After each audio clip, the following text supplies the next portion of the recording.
ఉత్తరప్రదేశ్ ఎన్నికలు వచ్చే ఏడాది జరుగుతాయి. 2027లో జరుగుతాయి. దానికి ఇప్పటికే ఓ పక్కన బీజేపీ సిద్ధపడుతోంది, కాంగ్రెస్ పార్టీ ప్రిపేర్ అవుతోంది. ఈ కాక్రోచ్ గొడవ కూడా దానికోసమే. అయితే ప్రస్తుతం ఇప్పటి వరకు ఉన్నటువంటి ప్రొజెక్షన్ ఏంటయ్యా అంటే ఏదైతే ఈ కీలకమైనటువంటి ఇట్లాంటి సమాచారాలని ఒపీనియన్ పోల్స్ ఇచ్చేటువంటి మిత్రా వాళ్ళ ఒపీనియన్ పోల్ ప్రకారం భారతీయ జనతా పార్టీ అక్కడ 291 నుంచి 315 సీట్లు గెలుచుకుంటుంది. అలాగే కాంగ్రెస్ కూటమిగా సమాజ్వాదీ పార్టీ కూటమిలో కాంగ్రెస్ ఉంటుంది. 82 నుంచి 98 సీట్లు గెలుచుకుంటుందని అంచనా వేస్తున్నారు.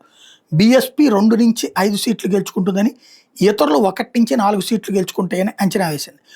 ఇప్పుడు లెక్క ప్రకారం చూస్తే ఎన్డీఏ 44.8 నుంచి 46.5% ఓట్లు, సమాజ్వాదీ పార్టీ ప్లస్ కాంగ్రెస్ ఈ కూటమి అంతా కలిపి 36.2 నుంచి 38%, బీఎస్పీ 8 నుంచి 9.5%, ఇతరులు 6 నుంచి 7.5% ఓట్లు సాధిస్తారన్నట్టు వీళ్ళ అంచనా.